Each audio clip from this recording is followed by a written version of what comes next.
Hi, this is Ned Siegfried from Siegfried & Jensen. As proud sponsors of BeliefCast, we hope you are inspired by Todd's weekly podcasts, which contain so many courageous stories of recovery and personal growth. Remember, it's not what happened in the past that matters, it's what happens in the future. We invite you all to work hard and be optimistic about your future. Enjoy today's podcast. Hey everyone, this is Todd Sylvester with the Todd Inspires BeliefCast. Welcome to the You're OK Mental Fitness Studio. I would like to thank our sponsors, Ned Siegfried, Luke Peterson, and Todd Bradford with Siegfried & Jensen, Mark Richards with Wasatch Recovery, Colby and Mackenzie with Thread Wallets, Drew Peterson with First Digital, Greg Jackson with Mountain West Spine and Orthopedics, and Travis Whitaker, the owner of Living Recovery Interventions. And also, I'd like to give a shout out to Paul Cardall. The music that you hear at the beginning and the ending of these episodes is by Paul Cardall. He's an amazing person, and he's been one of my heroes for years. So thanks to all my sponsors and Paul Cardall for believing in me. I love you guys so much. Please enjoy this next episode. Welcome back, everyone. This is Todd Sylvester with the Todd Inspires BeliefCast. Thank you once again for tuning in. As I always say, you guys are fantastic. It's because of you that we're trending on Apple and Google Podcasts, and we're ranked in the top 100 in mental health, and that just kind of blows my mind. But it's not because of me. It's because of you, and also because of the amazing guests I have on. And boy, you guys are in for a treat today. Today we're joined by Dee Marble. Dee, thanks for being here today. You're welcome. I'm glad to be here. Yeah, I can't wait for everyone to hear your story, Dee. You know, Dee, he owns Marble Equine, Healing with Horses. He's the equine master, I would say, in my opinion. He wouldn't say that, but I would. Dee also, we're coming live right now at Wasatch Recovery. We've actually hired Dee for the last couple years, and he comes and does equine therapy with our residents once a month. And he actually comes now a few times a month to run a group for us. And I got to be honest, you're one of the best people I've ever seen run a group. Oh, thank you. You are, I mean, a lot of people will say, man, you got to be psychic. How did you know this about me? And Dee can get right to the core issue with a person faster than anyone I've ever seen, and it's really, truly inspiring to watch. Thanks. And without fail, every client that has an experience with you say, man, Dee is tough. He got to the point, but boy, he really opened my eyes that I needed to see what I needed to see. It's truly a beautiful thing that you do, Dee. Well, I feel like I've been given a gift to be able to do that. Wow. I really believe that. I have a firm belief in a higher power in God, and I believe that the God I believe in definitely wants people to heal and wants them to be okay. Yeah. And without getting to the issues, you don't get okay. Exactly. No, and again, thanks for sharing that. Yeah. A little more background on Dee. He has a degree and he's certified in substance abuse counseling and specialized, like we said, in equine therapy. He has over 10 years experience and a lifetime of knowledge in healing with horses. Dee dedicates his time and knowledge and resources to helping others. He works with all ages, servicing ranging from individual riding lessons to offering counseling and healing with horses to rehab centers like he does here at Wasatch for clients who are suffering with substance abuse. And Dee has quite the story. And what I love about you too, Dee, is you're an open book. You're not afraid to talk about the tough things that you've been through. And so I'm grateful for you today. And it's truly an honor to have you here. Well, thank you. Yeah. It's an honor to be here. Well, why don't we start to tell us a little bit about your childhood and where you grew up? I grew up in a little town west of Tremont, Utah, and it's called Bothwell. I actually get the pleasure to live in the house that I was born in. Oh, wow. I didn't know that. Yeah, and it's the house that my grandfather built. Okay. My dad was also born there. Dang. And some people, when I tell my story, wonder a little bit, but it was also the house that my brother committed suicide in. Mm-hmm. And there's something special about being tied to your heritage and being tied to the people who are part of your story. Yeah. And it's a real blessing. I spent the first 27 years of my life working in business. I've always had a love for horses from the time I was real young, and they've helped me, and so I use them to help others. I use them more as a vehicle to get to issues than anything else. Horses can tell us a lot about people, but I didn't always work with horses. In the middle of my addiction, at one time I had around 15 horses and did something with them almost daily. In the middle of my addiction, I sold all my horses. My wife being inspired somewhere around a couple years before I finally got clean, I came home from detox and treatment. She gifted me a big red horse, and we ended up calling him Big Red.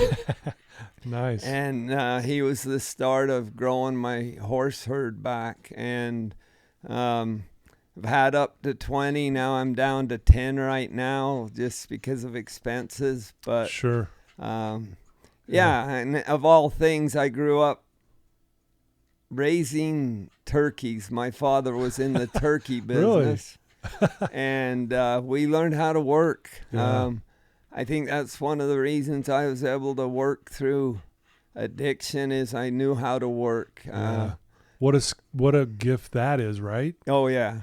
And work's still part of my salvation. My wife and family would tell you that I don't spend much time sitting around, because right. I find when my hands are busy, my mind is quiet. And so I do still work a lot. You know, I think all of our childhood is not without trauma.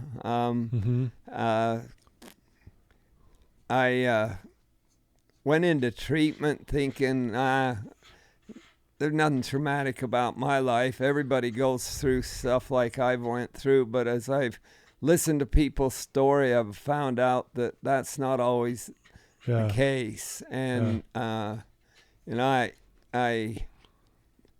of my earliest traumas as a little child, around 4 or 5, I watched my mother fall off of a 20-foot high water tank and hit her head. Oh man. And we were home alone. We were actually filling this water tank to go water turkeys, and she laid there as a kid, I know it had to be close to 15-20 minutes, and I thought she was dead. And I ran back and forth to the road and alone, and finally she did wake up, and we went into the house. But I've never thought of that as it's just part of what we go through, right? That's not a big deal. You know, they're finding, part of my story as I've looked back, they're finding trauma can happen even in the womb. If a mother's under stress or stuff, then that sets up our brain to be stressed early. As a 2-year-old, I guess mom and dad were really busy, and I found a red ant pile as a 2-year-old and played in it. My mother said I screamed for 10 days. I bet you did. And there was nothing they could do. And wow. I don't know if that probably set up my brain to be a little stressed all the time, but you don't know. You don't know. How old were you when that happened? 2 years old. 2. Yeah. Yeah, I put my foot, didn't realize it, on top of a red ant pile, didn't realize it, and I had flip-flops on. Didn't think of it, and all of a sudden I felt this excruciating pain, and I looked down, and it was like as if 10 of them bit me at the same time, and my foot was swollen and red for weeks. So I can't imagine what your body was like as a 2-year-old. And I really don't have any lasting memories of that. I don't even have a phobia of ants. But right. But yeah, for all those listeners that think trauma, I don't have any. I think for each of us, trauma is different. Yeah. And so judging trauma, I don't judge it. Yeah. I don't judge it for others, and I don't judge it for myself. For sure. I just kind of tell my story. Yeah. My dad was really successful in my young life, but when I was 12, he basically went broke. Mm-hmm. We had to sell everything. Dad went through a lot of depression, and that changed things. Then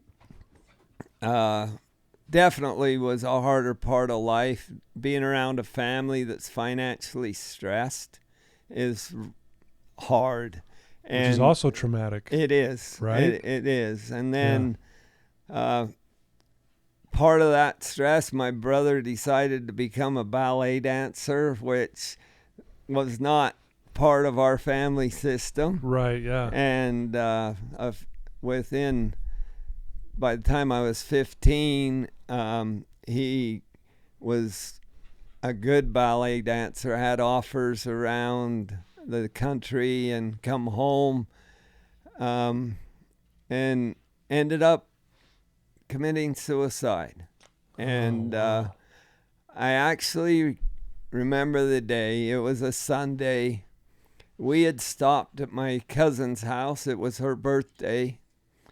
And after we got on our way home, something said to me, your brother will be dead when you get home. Really? You just knew? Yeah, I knew. And when I got home, I ran in the house, run down the stairs, and there was my brother. And he had shot himself. And oh my gosh. that was tough. But some of my codependency, I used to introduce myself as a codependent and an addict. And my codependency, I think, started in that cycle. Yeah. Because I remember thinking, I got to take care of my parents. I was the youngest. Mm-hmm. I was home with them.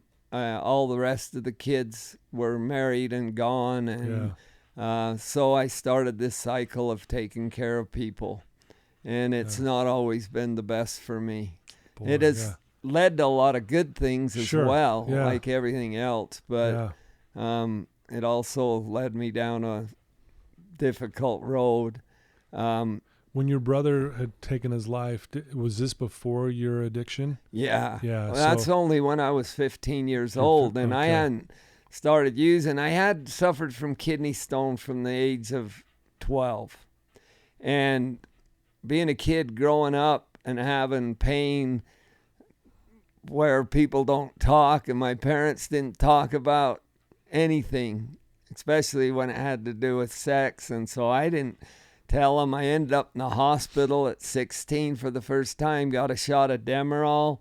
And I remember thinking, yeah, this is cool. This feels good, yeah. And then in my 20s, they got real bad after I got married. I got married at 19. We started having kids the next year, and then actually we spent almost 10 days that year with me in the hospital with kidney stones. Wow. And that, again, started that cycle. I really didn't start using a lot of pain pills till I was in my mid-20s. But the time I was in my mid-30s, my addiction had gone crazy. Yeah. I had a couple of years where I didn't use any, but like a lot of people's story, in my mid-30s, the doctors that were trying to figure out my kidney stone stuff said there's this new drug that just came out called Oxycontin. And it's not supposed to be addictive, so let's just put you on a maintenance dose of Oxycontin. Yeah. And I remember that first Oxycontin I took, I knew I was history. Wow. And it about destroyed my life, my marriage, and I'm really grateful that I found some really good people along the way to help me through my addiction and help me get out from under the chains of addiction. Yeah. I might want to tell our listeners, Tucker's with us today as well. That's Dee's dog. So if you hear him panting and whining a little bit, that's who you're hearing. Yeah. So how many years then were you in your addiction? About 15. About 15. Yeah. Okay. And really, I spent probably 7, 8 years using a lot, hiding it, doing whatever it took. But about 7 of it was trying to get sober, trying to get clean. Yeah. I finally got arrested. Talk about that. That was quite the scene. Yeah, it was. Right? I went to church. Church has always been part of what I did. Mm-hmm. And I went to church one day, and a friend of mine says, "Man, I know what you've been going through. I had a kidney stone last week, and I didn't hear anything other than he's got pain medicine at home." And so I left church, broke into his house, found some pain medicine. His wife and daughter were home. He reported me. When I got back to church, the sheriff came and hauled me out of church in handcuffs. And in front of the whole congregation? There was quite a few people there. Wow. Especially some of the Boy Scouts that I've worked with over the years and stuff. So it was pretty traumatic. More traumatic on my wife, Yeah. My wife, a few years after I got sober, she says, Dee, I just want to tell you this, and it's part of her healing. Mm-hmm. But she said, everything we've been through, you've went through high, but I've had to go through sober. And it really hit me what I've put my wife through. And she talked a little bit about the day I got arrested at church, and she didn't know what to do. I was on some medications. She was scared that I'd be in jail without my meds. Just all of the fears and not having.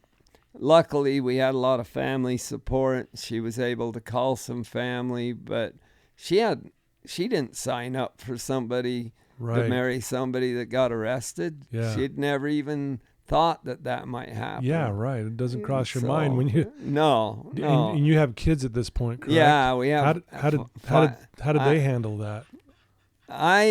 We haven't talked a lot about it, but it was traumatic, and especially for the younger ones.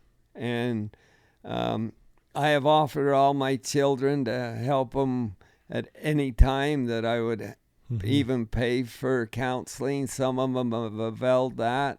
Some of them haven't, but it was really traumatic.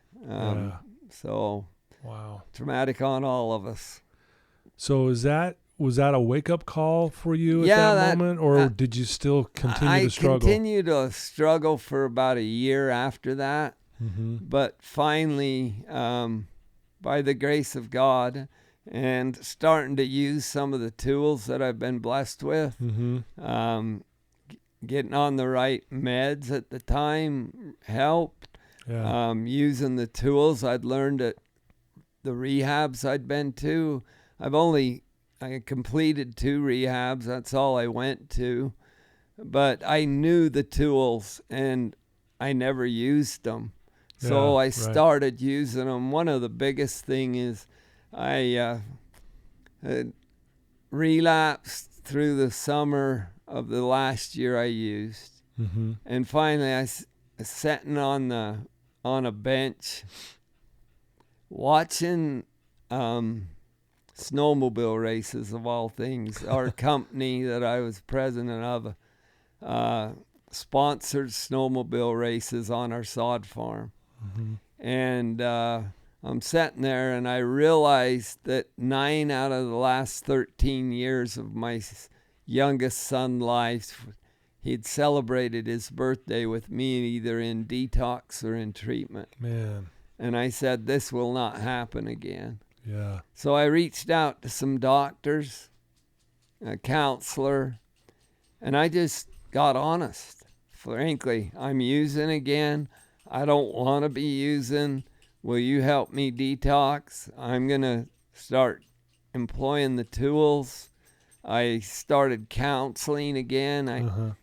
I did about 7 years of counseling. I started it weekly and worked down once every 2 weeks, but I needed to do a lot of counseling because there's the trauma of early life or of life in general, but then there's the trauma that most of us go through in our middle of our addictions. Right. And I think doing things against our value system is extremely traumatic to ourselves, to our spirits.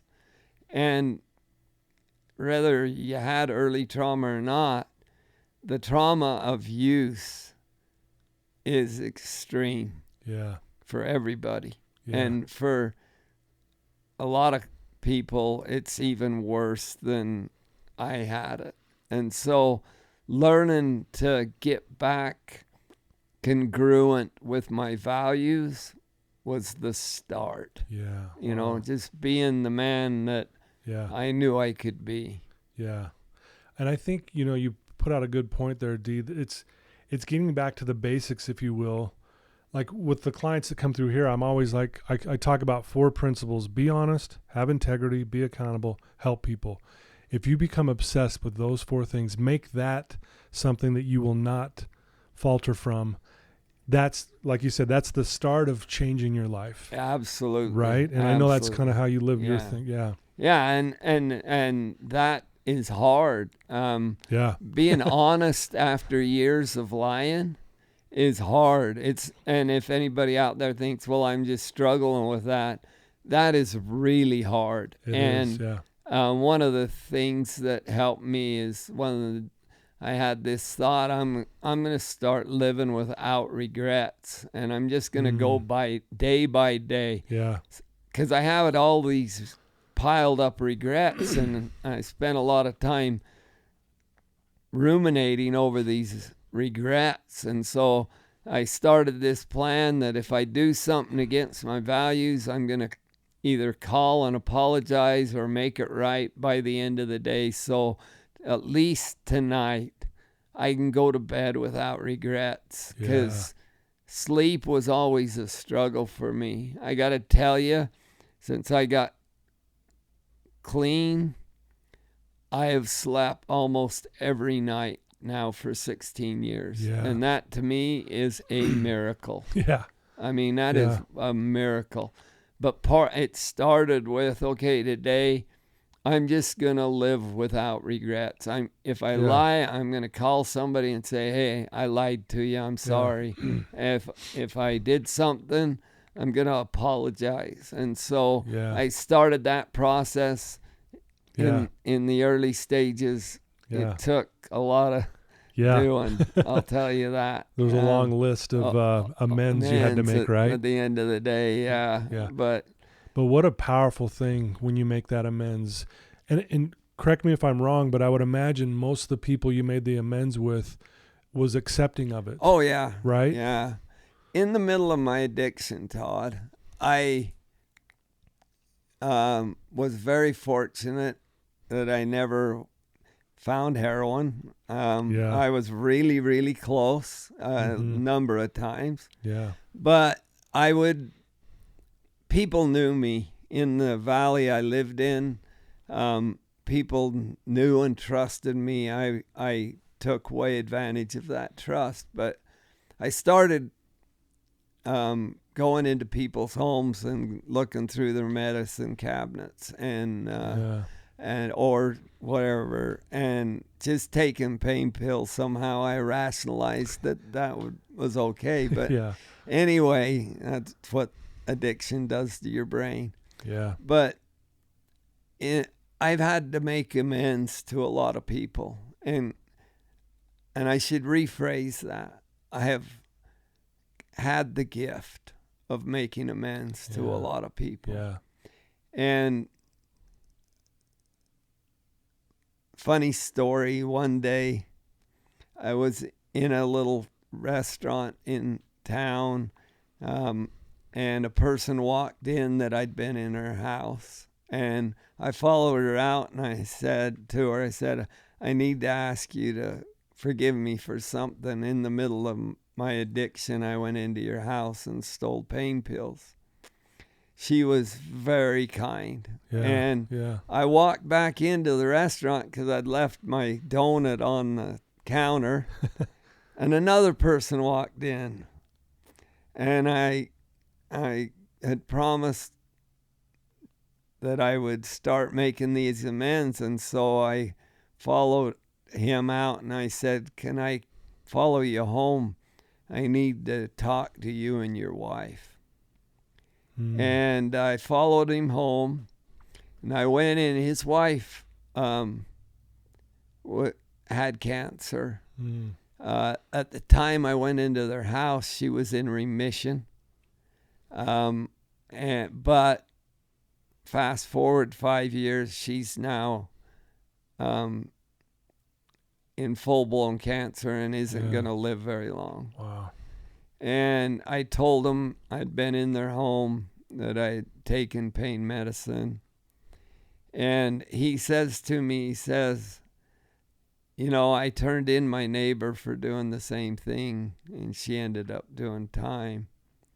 I had coached his son in Little League football. Yeah. We had a relationship, and he forgave me, and she forgave me.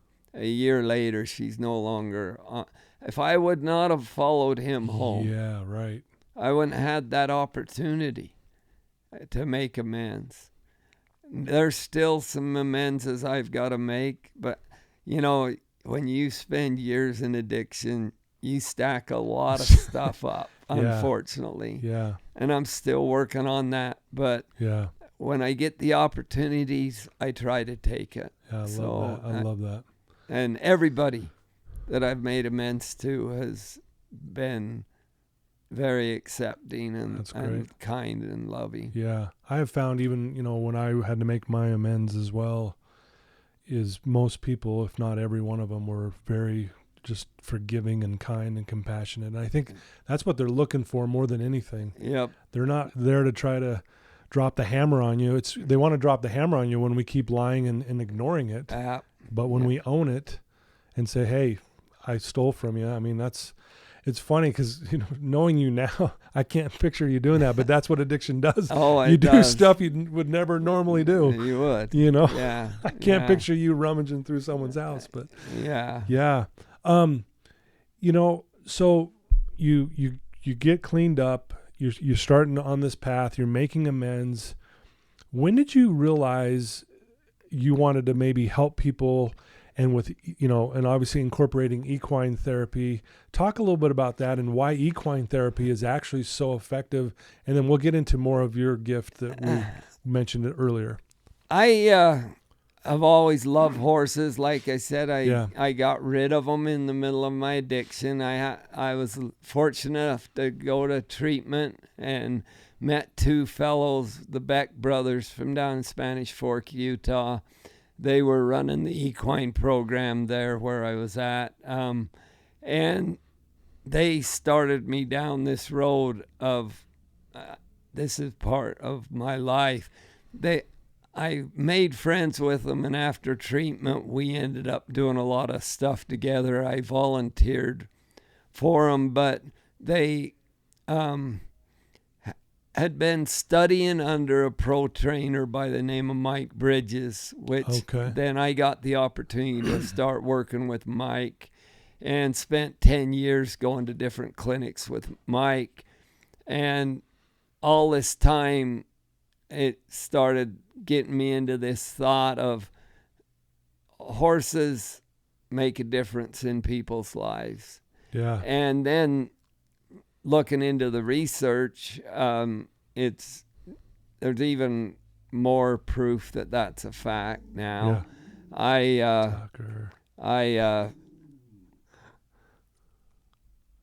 just think that just being around them changes the way you feel. Yeah. I ended up getting clean and knew that because of my codependency, I could no longer be part of the company I was part of. It was a family company. I'd been there 27 years. So I went back to school, left the company. It was a bad time to leave the company. It was 2008, and the next year the economy went to heck. Right. Yeah. I actually got out, and because of my guilt over everything that I'd put my family through, I basically give that away. But I ended up with a lot of good things out of it too. But then the next year I applied to the University of Utah Substance Use Disorder program. They accepted me. So I started down this road of becoming a substance abuse counselor. And it's been the absolute joy of my life. Yeah. I knew for years that I was supposed to be working with people, that's where my passion was. But I was chicken to get there. And so once I've made that shift into helping people, life has been so much better, and I've been really blessed. And my family would tell you the same, especially my wife. She is so grateful that we made the shift. Yeah, I bet. So, it's, as you know, I know you love helping people, Dee, and I watch your passion with that here, and everyone that talks about you knows that. And it reminds me, I heard this from actually a client here at Wasatch. He shared this with the group, and it's been tattooed on my brain ever since. And he said, he just got up and stood, and he said, I tried to find myself I could not see. I tried to find my God eluded me. I tried to find my brother, I found all three. And really, I know how much faith in God means to you. I know how much you love helping others. Would you agree with that statement? Oh, absolutely. Absolutely. When you help someone else, you're going to find your horizons open. Yeah. I love that. It just opens your eyes. Mm-hmm. And I think part of it is when you're helping somebody else, your situation doesn't feel so dire. Yeah. And you get out of your own head. Our head is our biggest enemy. So when you're going and helping somebody else, all of a sudden you're not thinking about all the shit you're going through. Right. Excuse the language, but you're thinking okay. about this person you're helping. And all of a sudden you're free from that obsession to think about the crap you're going through. Yeah, that's good way of putting it. I say this often too. I'll say, if you master the first 11 steps of AA, you will drink again. If you master step 12, you'll never touch another drop. I believe and that. Step 12, for those who don't know, it's giving back and helping someone else like you. And that's what you've dedicated your life ever since. And you're so good at it. We mentioned this at the beginning. You have this gift. And for those who are listening, in treatment, what we do is we do this thing called process. And where it is typically we have 16 people at a time in a group. We're sitting in a circle and we process. And what that means is people are opening up, sharing their deepest, darkest traumas and secrets and things they've been through, stuff they would never share with anyone. And now they're asked to process through it so they can work through the trauma. You have such a gift, Dee. Like, I've never seen someone get to someone and their core issue quicker than you do. Talk about this gift and talk about why and what you do is so important and so effective. I think the gift comes from my own stuff, partly. Okay. Because I know what triggered.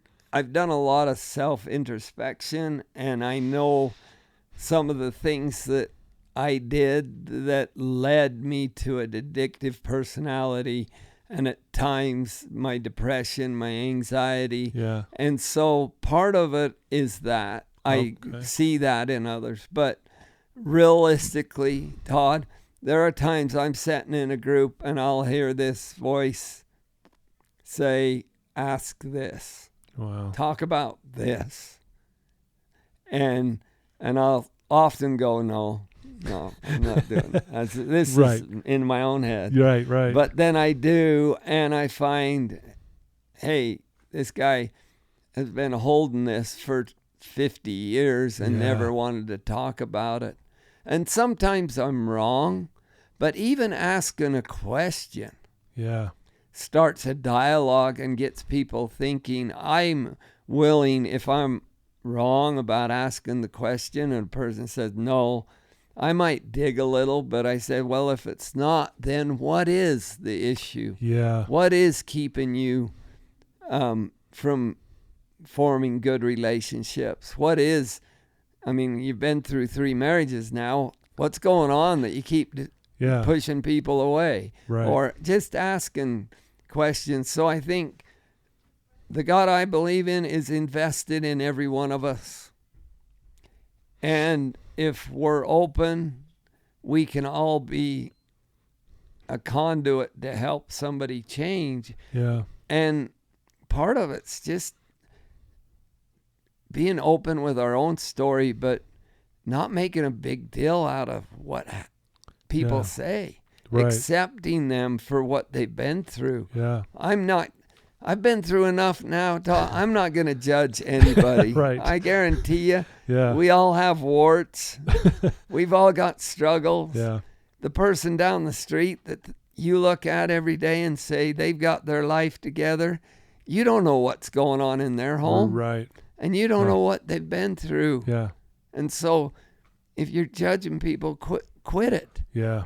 And that usually if you're judging others, you're about 10 times as harsh on yourself. Right. Yeah. So if you can quit judging them, maybe you can quit judging yourself so harshly. Totally. Wow. Well, that's amazing, and I know your faith in God means a lot to you, and you're not afraid to talk about it. I think that's the other thing that makes you really good at what you do, is that, and you're very respectful about it, because you're like, hey, whatever higher power you may believe in, I know you're that way, but you're not afraid to say, hey, I believe in God, and God's helped me do this, this, and this. Yeah. You're very, upfront with it. Yeah, and shame has kept us all sick. Yeah. So if we're feeling shame about something, the best way to get rid of that is to start talking about it with others. Yeah. And so I'm not going to be ashamed of the things that have changed my life. Right. And so that's part of it. Is I see a lot of people, they go to AA meetings, but then when they go get around family or friends, they don't talk about AA. Yeah. And early on, the first couple of years, I would go out and I knew I had to be open about stuff or I was going to get sick again. Right.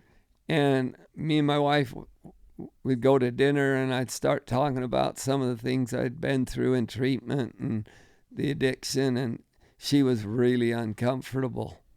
Yeah. And so I started clamming up, and she realized really early that if I couldn't talk about it, I was going to be back in it. Yeah. And so together we've made this shift that we're open. The people that work for us, to work with us, we're open about what we've been through. Yeah, I love that. If someone listening to us right now doesn't maybe understand what equine therapy is, do you mind just giving us a brief? Equine is using horses as a vehicle to get to issues. Okay. And if you've hung around horses a lot in your life, they have ways to talk through their body language. Yeah. And when you can start picking up on people's body language, because you've learned to watch for horses' body language. So they kind of mirror what's going on. And they'll mirror the person, and if you're watching, you can see that, and then you can go talk to somebody about what's going on. If somebody's scared to death of them, it's as simple as, you're really scared. Yeah. What's some of the other things you're scared of? Why does this horse scare you so much? Right. Asking questions that help them get to their issues. It's also a calming thing Yeah. The horses, even though people are scared, once they start brushing them and filling them, they will calm. There's an outfit out of Texas doing some work right now, and they've actually proven that the biggest heart in a group of hearts helps the rest of the hearts in the area manage themselves. Really? And the horses have the biggest heart of any animal almost. Yeah. And so all of a sudden you have this heart helping these people with high anxiety bring their heart rate down. And so there's also some other stuff that it works with. Yeah. That's amazing. I bet you've seen some pretty incredible shifts in people through this. Yeah. Horses have helped a lot of people get to their stuff. You know, it's kind of funny. I've only had a horse. I work really hard with my horses so they don't kick or do anything harmful to people. Right, yeah. In all my years, I've had one horse kick one person and another horse kick someone else. Mm-hmm. And if you'll ask the people, the first one absolutely knew he deserved to get kicked. Right.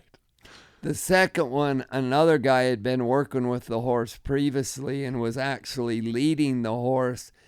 And instead of lashing out at him for his torment, he just got confused and kicked the other guy. Gotcha. Okay. But the one that got kicked that knew he deserved it was a porn addict and objectified everything.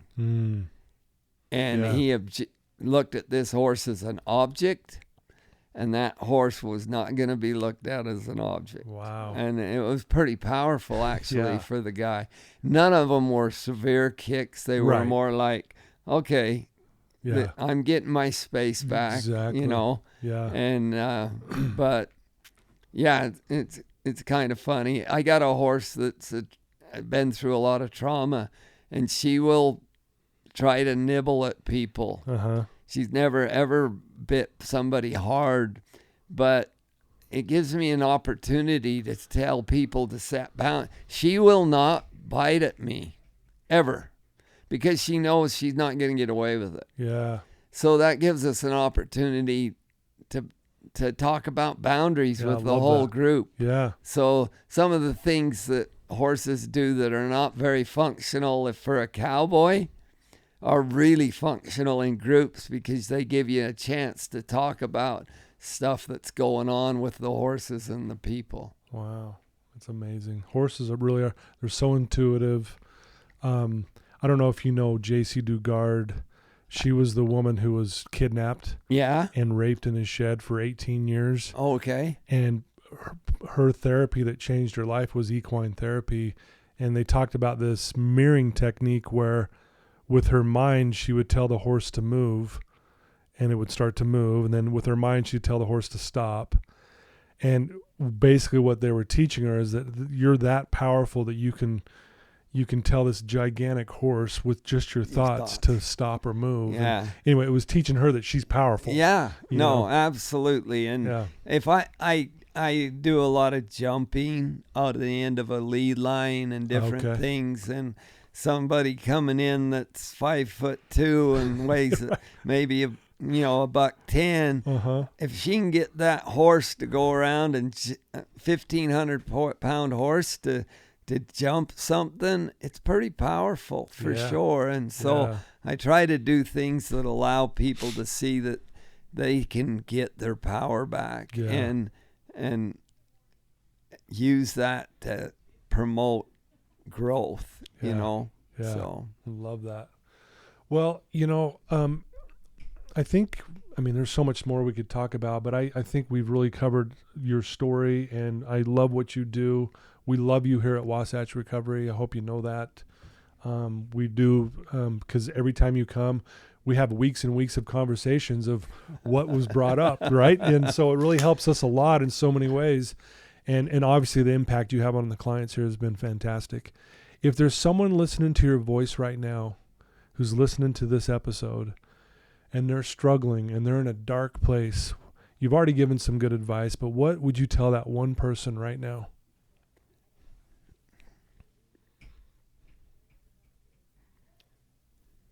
reach out. Number one, go find some people. Mm-hmm.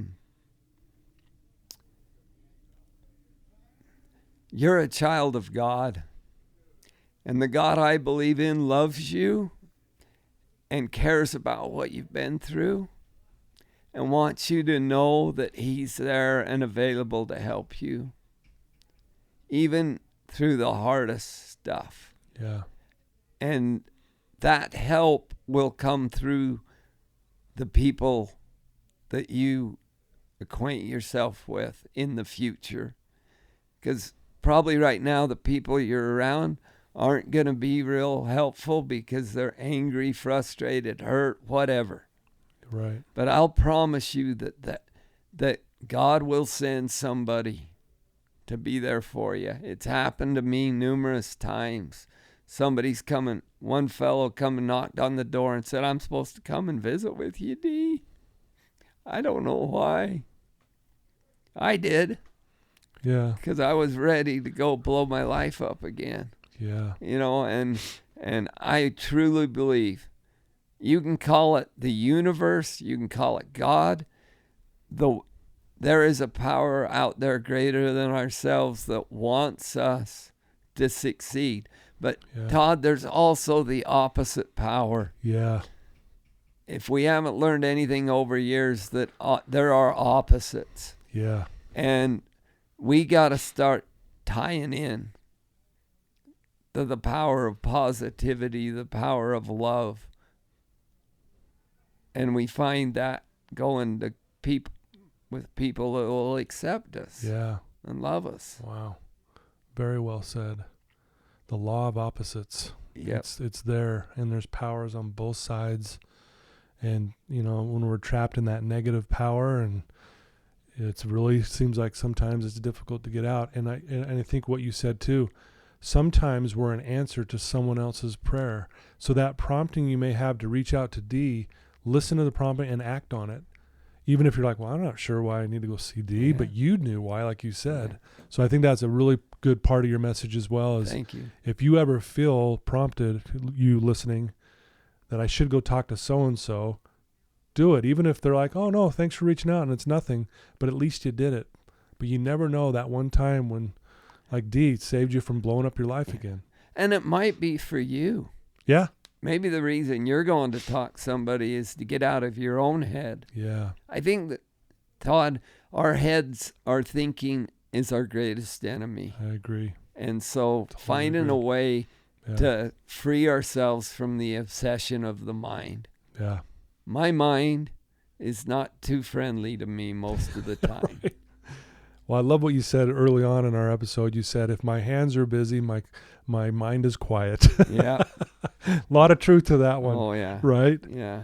Well, Dee, I can't thank you enough for spending some time with me today. I know you're a busy man, and you're here at Wasatch, and you're going to do your magic today with our clients and share your gift. That's a better way of saying it, which it truly is a gift. And it's my gift and blessing that I get to sit here with you face to face and have this opportunity. So thank you for doing this today. You're welcome. And if you want me to, I'd love to come back and do a little more on thinking. Let's do it. Stuff. I would love it. About our mind. Okay. You know, we'll do it. Okay. We will do it, Dee. You have my word. If someone wants to reach out to you, Dee, and they want to get involved with your equine therapy, or they want to do counseling with you, what's the best way for them to do that? Because I specialize in big groups in the last few years because I haven't been doing some individual stuff. Okay. But I didn't know this question was coming, so hey, I stumped Dee. I can't believe it. There you go. Probably the best way is look on my website. My phone number's there. And your website is? Healing with Horses. And my number's on there. You can call me. Okay. My phone number, 435-230-0188. Text me first. I don't answer calls I don't know. Yep, text them. But text me, and I'll text you back, and then we'll go from there. Beautiful. we'll put your website in the show notes when we go live with this, and so people will be able to just click on the link and get to your website as well. But yeah, I challenge anyone to, especially if you have big groups that want to do an equine session, it would be amazing. You guys would love it. It truly is amazing. Like, he processes you guys for a minute, and then he takes you through this horse training and healing. It's amazing. And even if you did it as a family unit, it would be really cool. But please reach out to him. And some of the best ones have been with families. I bet. I can imagine. Well, and then if you have anyone that's struggling that you know of, if you have a son or a daughter who's struggling, share this episode with them. Breaks the ice. If you're not sure what to even say to him, say, hey, listen to Dee, listen to what he says, and then follow back up with them and say, hey, what'd you think? And then just say, is there anything I can do to help you? And maybe, you guys can set up something with Dee, or you can reach out to me and I'll get you in line with Dee. So anyway, I love you guys. Thanks for tuning in. Thanks to my sponsors, you guys. Thanks for believing in me. I can't tell you how much it means. Thanks to God, the universe, whatever you think it is for you. But I agree with Dee, there's a power greater than us that wants us to succeed. Beautifully said, Dee. Love you, and thanks for tuning in. Thanks.